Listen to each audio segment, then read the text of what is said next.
Olá pessoal, sejam bem-vindos a mais uma aula e nós estamos no módulo de ética, né? Então a nossa aula 2. E essa aula eu vou falar sobre os deveres do servidor público federal, tudo bem? De acordo com o Código de Ética, Decreto 171. Vale lembrar para você que os deveres eles se conectam com as regras deontológicas que nós discutimos na primeira aula, certo? Então você vai perceber que muita coisa que a gente falou lá nas regras tem a ver, claro, evidentemente, com os deveres. Vamos lá então? Vamos começar? Pessoal, o primeiro dever, olha só. Aliás, a primeira dica que eu vou te dar. Toda vez que você for ler um dever que cair na sua prova lá, de acordo com o decreto 171 do Código de Ética do Servidor Público Federal, é dever. Você sempre pega a alternativa e coloca a palavra é dever na frente, tudo bem? Para quê? Para ficar mais fácil o seu entendimento na hora da leitura. Então vamos lá?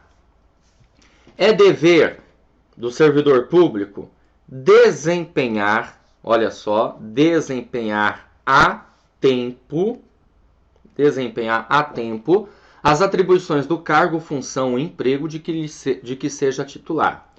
Bom, galera, isso aqui ó, é totalmente interpretativo, tá? O que significa você desempenhar a tempo? Desempenhar a tempo é não procrastinar. Não procrastinar. E, para ficar mais claro para você, não procrastinar significa não deixar para depois, ok? Não empurrar com a barriga, tá certo? Ou seja, a ideia é o seguinte: você tem algo para fazer, você tem que fazer naquele momento, naquele instante. Você não pode deixar para depois. Vou te dar um exemplo. Você, de repente, trabalha lá no INSS e lá o seu João levou os documentos para dar entrada na aposentadoria. Aí você pega aqueles documentos que você poderia já dar andamento naquela papelada, naquele documento, e você deixa para depois. Assim também acontece na Caixa Econômica Federal. Vai lá o cliente para fazer um crédito imobiliário e leva aquela documentação toda e você poderia já dar andamento naquilo e você deixa para depois. Então você estaria fazendo o quê? Você estaria procrastinando. Você estaria, na verdade, atrasando o serviço. Quando, na verdade, você deveria desempenhar a tempo as suas atribuições, as suas funções, de acordo com o seu emprego. Tá certo? Então, veja, não pode deixar para depois. É um dever seu. Mas é um dever seu também exercer suas atribuições com rapidez, perfeição e rendimento. Tá bom? Rapidez, perfeição e rendimento. Aí, pessoal, aqui vale lembrar que você que vai prestar concurso aí para a Caixa Econômica Federal, Banco do Brasil, né? Basicamente, você trabalha com o quê? Na área de atendimento, atendendo o seu público, não é verdade? E claro, todo mundo que está lá para ser atendido, o que ele mais espera das pessoas é que as pessoas sejam rápidas, que o serviço, na verdade, seja ágil, tudo bem? Mas também que não tenha imperfeições. Então é por isso que ele coloca isso aqui, ó. Exercer suas atribuições com rapidez, perfeição e rendimento, pondo fim ou procurando prioritariamente resolver situações procrastinatórias, principalmente diante de filas. Aqui, olha pessoal, eu já até comentei isso para vocês lá na parte de regras deontológicas. Por quê? Porque antigamente, né, hoje, claro, acontece ainda, mas em menor proporção, era fato comum a gente chegar numa repartição pública e ter aquela fila quilométrica.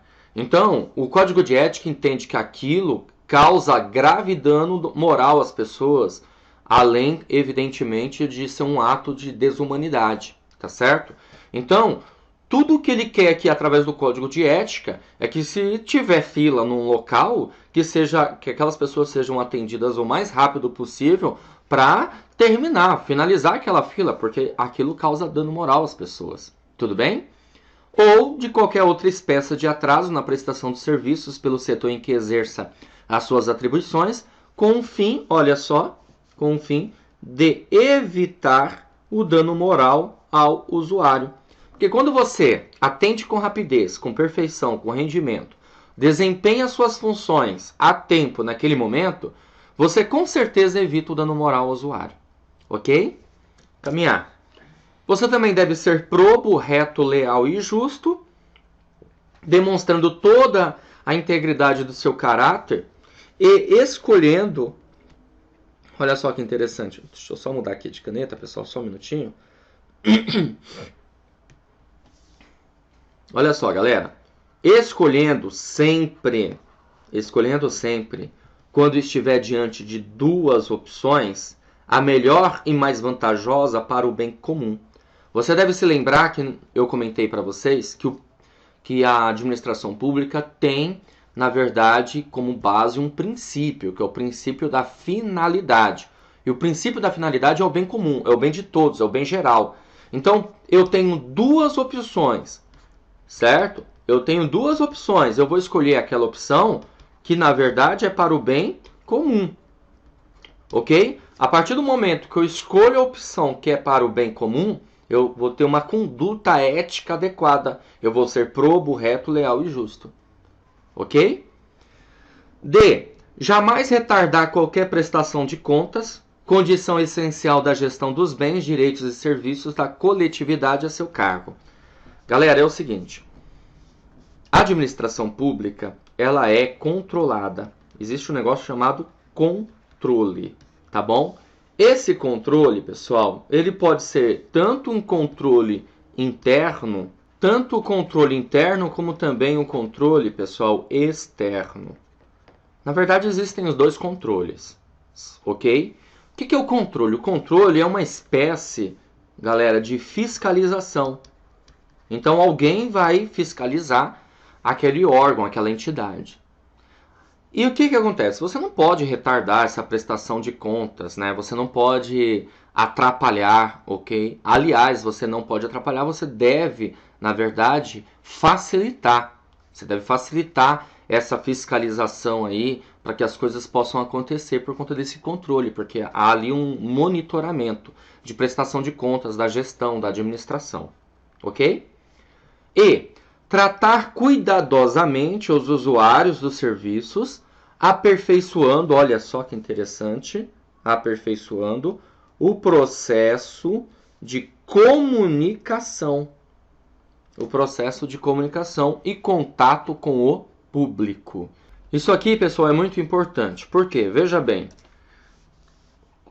Na verdade, você deve ter percebido que o código de ética ele se preocupa muito com o quê? Ele se preocupa muito com a parte de atendimento, de você respeitar o próximo, de você ser cortês, essa coisa toda. E, evidentemente, quando nós falamos em atendimento, seja em qual for o órgão ou entidade, nós vamos ter aqui o processo de comunicação. O processo de comunicação nada mais é do que uma via de mão dupla. Ok? Não existe comunicação de uma só pessoa. A comunicação é um relacionamento de pelo menos duas. Onde nós vamos ter aqui no caso o emissor, ok? O emissor. E também teremos aí o receptor. Dois personagens super importantes nesse caso aqui. O emissor, ele precisa ter um negócio chamado, uma característica chamada comunicabilidade. Comunicabilidade. O que significa essa palavrinha aqui, comunicabilidade? Significa capacidade, olha só, capacidade de se fazer entender. É isso que, na verdade, o emissor precisa ter. Só que, em contrapartida, o receptor precisa ter percepção. O receptor precisa ter percepção. E percepção é a capacidade de entender. Como eu falei para você, a comunicação é um processo de mão dupla, de via dupla. Não existe só o emissor, como também não existe só o receptor. Você vai ter os dois. Só que, olha só que interessante, ora você vai ser o emissor, ora você vai ser o receptor. E, no caso, o Código de Ética diz que quem tem, na verdade, o dever, a obrigação de aperfeiçoar o processo de comunicação vai ser você. Seja você emissor, seja você receptor. Tá bom? Eu só quero frisar uma coisa, que o emissor, eu falei que precisa ter comunicabilidade. E cuidado, comunicabilidade não é o mesmo de ser comunicativo. Às vezes a pessoa é comunicativa, gosta de falar, gosta de conversar, fala muito, inclusive, fala até pelos cotovelos, só que ela não consegue se fazer entender, ok? Isso acontece bastante. Talvez você esteja aí, mas eu não, eu sei lá, será que eu vou dar certo aí no trabalho de atendimento? Porque eu, na verdade, não gosto muito de conversar. Não tem problema, desde que você tenha comunicabilidade. Desde que você consiga transmitir uma mensagem, aquela mensagem ela vai chegar de uma forma clara para o seu receptor. Tudo bem? Se isso acontece, vai ser ótimo, com certeza. É melhor falar menos, mas falar e as pessoas entenderem do que falar e ninguém entende nada, ok? Transmitir uma mensagem, né? Agora, nesse processo, pessoal, de comunicação, o mais importante aqui também vai ser a empatia. Tudo bem, gente? Empatia. Agora, o que significa essa tal aqui de empatia? Veja bem. Veja bem, galera. Empatia significa, na verdade, se colocar no lugar do outro. Tudo bem? Então, colocar-se, colocar isso aqui, colocar-se no lugar do outro. Mas como assim? Quando eu me coloco no lugar do outro, eu começo e consigo entender quais são as necessidades do outro. E quando eu entendo as necessidades do outro, eu vou procurar fazer o quê? Suprir essas necessidades, suprir essas expectativas. Por quê? Porque eu me coloquei no lugar dele. E no processo de atendimento isso é super importante. Como você vai atender alguém sem se colocar no lugar dele, né? Às vezes você tem conhecimento daquilo, conhecimento técnico, mas a pessoa que você vai atender não tem. Inclusive isso é um fato muito importante, porque ao momento da comunicabilidade, a capacidade de se fazer entender, você vai ter que até verificar isso. Se a pessoa que você está ali lidando no dia a dia, se ela tem conhecimento daquilo ou não. Do que adianta, por exemplo, eu ter uma conversa muito técnica com um cliente, com um usuário do serviço público, se ele não tem o entendimento adequado para aquilo. Ok? Então eu tenho que, na verdade, conhecer o meu cliente, conhecer o usuário do serviço público, aquele que vai solicitar aquele tipo de serviço, para eu ter uma conversa adequada com ele, uma comunicação adequada e ele conseguir entender. Mas quem tem essa responsabilidade é você como servidor público, é você como empregado público, ok? Vamos caminhar então, galera. É dever seu também ter consciência de que seu trabalho é regido por princípios éticos que se materializam, né, se materializam na adequada prestação dos serviços públicos. O que significa para nós dizer que tudo que está aqui na teoria precisa, na verdade, virar a prática, né? Tem que acontecer, se materializar. Você também deve ser cortês, ter urbanidade. Ok, pessoal? Urbanidade é você tratar as pessoas de forma civilizada, tá bom? Disponibilidade, ou seja, tem que estar disponível às pessoas. Dar atenção. Tudo que as pessoas desejam é atenção, então você tem que dar atenção para elas. Respeitando a capacidade e a limitação individual de todos os usuários do serviço público. Isso aqui é muito interessante, pessoal, que cai naquela parte que eu expliquei para você da comunicação, que é a empatia. Eu respeitar a capacidade, entender as limitações, ou seja, eu estou me colocando no lugar do outro. Aqui ainda vai continuar dizendo que sem qualquer espécie, olha só, sem qualquer espécie de preconceito ou distinção de raça, sexo, nacionalidade, cor, idade, religião, cunho político e posição social. Isso aqui, na verdade, está de acordo com o artigo 5º da Constituição Federal, do caput do artigo 5º, que diz que todos são iguais perante a lei, sem distinção de qualquer natureza. Quando ele fala qualquer natureza, está, na verdade, generalizando que poderia ser raça, sexo, cor, etnia e assim por diante. E quando você trata as pessoas sem qualquer tipo de preconceito, logo você se abstém, olha só, abstendo-se dessa forma de causar-lhes dano moral. Abster, pessoal, aqui para nós significa o quê? Se isentar. isentar, você se isenta, tudo bem? Você deixa de causar dano moral. Então, toda vez que eu trato as pessoas com cortesia, urbanidade, disponibilidade, atenção, sem distinção de qualquer raça, sexo, cor, etnia, cunho político, então eu estou me isentando de causar dano moral. H. Ter respeito à hierarquia. A administração pública, evidentemente, ela se preocupa com isso aqui, ó, em respeito à hierarquia. Você tem que respeitar, você vai ter superiores, né? E eles vão te dar ordens, se essas ordens forem legais, você tem que ter esse respeito à hierarquia, ok? Importante isso. Olha só, porém, sem nenhum temor de representar contra qualquer comprometimento indevido da estrutura em que se funda o poder estatal. O que o Código de Ética está tentando passar aqui, transmitir para nós de informação? Essa palavrinha aqui, gente, ó, representar, ela vai ter o significado para nós da seguinte maneira.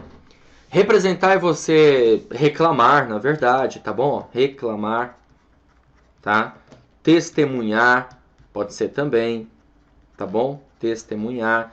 Pode ser denunciar. São significados aí. Ou seja, você tem que ter respeito à hierarquia, mas você sabe que seu superior está fazendo algo indevido, algo errado, algo que vai comprometer a ética na administração pública. Você não pode ter temor algum, você deve reclamar. Muitas vezes o que acontece na administração pública é que as pessoas deixam de denunciar, deixam de testemunhar, até por motivo de perseguição, né? Ah, eu vou ser perseguido, vai me tirar aqui desse meu setor, vai me mandar para outro, vai me mandar para uma outra unidade, alguma coisa assim. E por conta disso as pessoas acabam deixando de representar por conta desse temor. E o código, ele elenca que isso não pode acontecer. Vamos imaginar uma situação hipotética que o seu superior, seu chefe ali, ele está sendo investigado por uma comissão de ética, porque ele deve ter cometido alguma coisa de errado. Evidentemente tem que ter uma investigação antes mesmo de punir, né, penalizar aquele camarada. Então, de repente você é chamado para ser testemunha, para dizer o que sabe, e você sabe alguma coisa, só que por conta desse temor você deixa de representar. E o Código de Ética elenca que é um dever seu representar. Tudo bem? É dever seu também resistir a todas as pressões, de superiores hierárquicos, de contratantes interessados e outros que visem obter quaisquer favores, benesses ou vantagens indevidas em decorrência de ações imorais, legais ou aéticas. Olha só, galera, eu quero chamar a atenção para você o seguinte, que além de você resistir a todas as pressões, você também deve denunciá-las. Tá vendo aqui, ó? E denunciá-las. Você deve resistir a todas as pressões e denunciá-las. Não existe meio termo aqui, tá, gente? Aqui eu posso dizer para você que a delação, ela é um ato vinculado. Por quê? Porque você só tem essa opção, tá bom? Ou seja, não é um ato discricionário. O que seria a ideia de discricionário? Discricionário seria a ideia de você ter mais de uma opção. E você não tem mais de uma opção aqui. Você só tem essa. Você tem que denunciar. É dever seu também zelar no exercício do direito de greve pelas exigências específicas da defesa da vida e da segurança coletiva. Ou seja, você tem que zelar, né? Tem que cuidar da defesa da vida, da segurança coletiva. Você tem que, na verdade, exigir isso, né? Esse exercício desse direito que você tem, tudo bem? É dever seu também ser assíduo e frequente ao serviço, na certeza de que sua ausência provoca danos ao trabalho ordenado, refletindo negativamente em todo o sistema. Veja, pessoal, que o servidor público, o empregado público, nós comentamos na aula de regras, que quando ele falta, quando a ausência é injustificada, causa o quê? Causa desmoralização no serviço público. Você lembra disso? Não é verdade? Então aqui, logo, se causa desmoralização a ausência injustificada, consequentemente você tem que ser assíduo e frequente ao serviço, ok? Outra coisa também, você deve comunicar imediatamente a seus superiores, tá bom? A seus superiores, deixa eu só grifar aqui, para que a gente possa enxergar melhor. A seus superiores, todo e qualquer ato ou fato contrário ao interesse público, exigindo providências cabíveis. Então você comunica aos seus superiores e exige dele providências cabíveis. Tudo bem? Tudo que você percebe que é algo de errado, é um fato contrário ao interesse público. E qual é o interesse público? É isso mesmo, o princípio da finalidade. E qual é o princípio da finalidade? Oi? Isso, o bem comum. Tá certo, galera? Vamos lá, caminhando. É dever seu também manter limpo e em perfeita ordem o local de trabalho, seguindo os métodos mais adequados à sua organização e distribuição. Ah, gente, isso aqui eu não vou explicar não, viu? Pô, tem que explicar para você manter limpo em perfeita ordem o local de trabalho? Acho que não, né? Ou seja, tudo tem que estar bem organizado, tudo bem? Pessoal, é dever seu também participar dos movimentos e estudos que se relacionem com a melhoria do exercício de suas funções, tendo por escopo a realização do bem comum. Olha só, pessoal, aqui ele falou que você deve participar, né, dos movimentos e estudos, tá vendo? Que se relacionem com a melhoria do exercício de suas funções. Então, é um dever seu, viu? Agora, você deve estar se perguntando, professor, o que é isso? Na verdade, galera, aqui o Código de Ética está elencando a ideia de você participar de treinamentos, tá certo? Participar de palestras, ok? Por quê, galera? É o seguinte, ó. Quando você participa de treinamentos e palestras, você adquire o chá. O que é o chá? Você lembra? Não? Peraí. Vou colocar aqui para você. Ó. Chá é o conhecimento, tá bom? Habilidade e atitude. Ou seja, conhecimento é o saber. Conhecimento é o saber. Habilidade é o saber fazer, tá bom? E atitude é o querer fazer. Agora, o que isso tem a ver? Tudo, porque toda vez que você participa de um treinamento, toda vez que você participa de uma palestra voltada ao exercício de suas funções, a melhoria de suas funções, você está aprendendo algo novo. Se você está aprendendo algo novo, você com certeza vai ter muito mais capacidade, competência para atender, por exemplo, o seu cliente lá no banco, o usuário lá no INSS, e assim vai, né? Em qualquer outro órgão, em qualquer outra repartição, porque você está adquirindo mais competências. Porque todos nós, na verdade, temos algumas competências que eu posso chamar aqui de competências existentes. Tudo bem? Competências existentes. Mas você deve saber que nós precisamos de algumas competências necessárias. E vou ser bem sério para você, viu? O treinamento, o desenvolvimento, o aprendizado, ele é constante, ele nunca para, porque as pessoas também evoluem, as coisas acontecem, mudam tecnologias. Então é importante você sempre estar o quê? Se reciclando, ok? Então, você adquire certas competências, daqui a pouco você vai ter que adquirir mais, e assim por diante. O seu cliente ele pode ser, inclusive, mais exigente. O usuário do serviço público se torna também mais exigente. Então, nós precisamos fazer o quê? Participar desses treinamentos, dessas palestras, tá bom? Para que você possa, na verdade, preencher os gaps, as lacunas. Essa é a ideia que nós vamos ter aqui do treinamento, das palestras, de adquirir conhecimento, habilidade, atitude. Quantas vezes você fala assim, eu não faço isso porque eu não sei. E alguém fala assim, eu não faço isso porque eu não sei. Então precisa do quê? Precisa do conhecimento. Porque aí quando você tem um conhecimento, você desenvolve uma habilidade e muda a sua atitude. Você passa a saber exatamente o como fazer aquilo. Então você passa a querer fazer. Entendeu? Vai sair de uma atitude negativa de tipo, eu não sei e agora eu já sei fazer. Vai pelo menos tentar fazer. Ok? Então, através do treinamento e palestras, nós adquirimos o conhecimento, habilidade e atitude. É por isso que é um dever seu participar desses movimentos e estudos. Também é um dever seu apresentar-se ao trabalho com vestimentas adequadas ao exercício de sua função. Veja bem, se você trabalhar na área de manutenção, qual é o tipo de vestimenta? Simples, né? Macacão, macacão foi boa, né, gente? Bota, capacete, luvas, tudo bem? Ou seja, essa seria a vestimenta adequada aí para o exercício da sua função. Se você vai trabalhar no Banco do Brasil, Caixa Econômica Federal, a gente entende que a vestimenta adequada seria você trabalhar de maneira social e assim por diante, ok? Legal, vamos caminhar.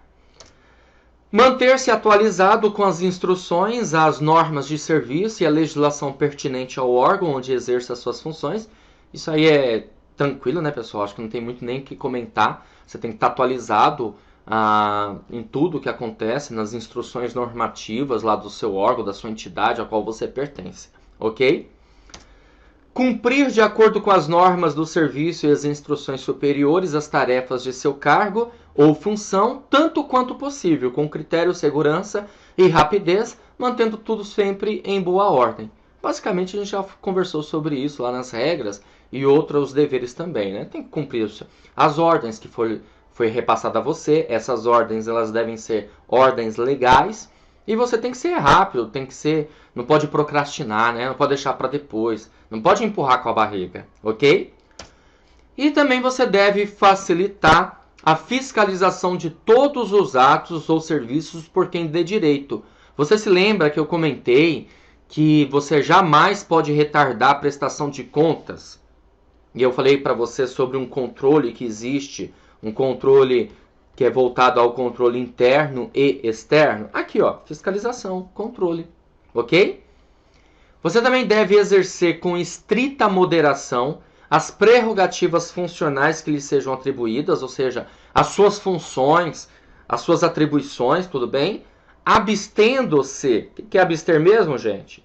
Isso, isentando-se de fazê-lo contrariamente aos legítimos interesses dos usuários do serviço público e dos jurisdicionados administrativos. Ou seja, abstendo-se de fazê-lo contrariamente. Por quê? Porque há um interesse público aí. A sua função, você tem uma missão a ser cumprida na administração pública. E essa missão a ser cumprida na administração pública, ela tem que estar de acordo com o interesse do usuário, né? E das pessoas que estão envolvidas nisso tudo, ok? E você também deve se abster, ou seja, você deve se isentar, né? Isentar de forma absoluta, que significa total, de exercer sua função, poder, autoridade, olha só, com finalidade estranha ao interesse público, mesmo que observando as formalidades legais e não cometendo qualquer violação expressa à lei. Veja, pessoal, que ele fala finalidade estranha. Vale lembrar que a administração pública tem o princípio da finalidade, que é o bem comum. E cada pessoa que vai trabalhar num órgão, numa repartição, tem lá a sua missão. Tudo bem? Beleza? A sua missão, ou seja, a razão de existência daquele órgão a qual você pertence. Então, você tem que cumprir o seu trabalho, as suas atribuições de acordo com essa missão. Não pode ser uma finalidade estranha, algo que seja diferente daquilo que você deveria fazer. Tá certo? Beleza? Então, caminhando. E você deve divulgar e informar a todos os integrantes da sua classe sobre a existência deste código de ética, estimulando, ou seja, né, motivando essas pessoas ao seu integral cumprimento. Então, galera, de vez em quando você vai ter que bater nas costas do coleguinha lá, né? E aí, meu amigo, tá usando aí o código de ética? Divulgar para ele, mostrar para ele que o código de ética existe e que deve, claro, ser cumprido, ok? Tudo bem, pessoal? Dessa maneira, então, eu termino mais uma aula aqui com você, a aula de deveres do servidor público, de acordo com o Código de Ética, Decreto 1171. E, evidentemente, na próxima aula, a gente vai falar sobre vedações ao servidor público, tá ok? Então, eu aguardo você na próxima aula. Valeu? Até lá!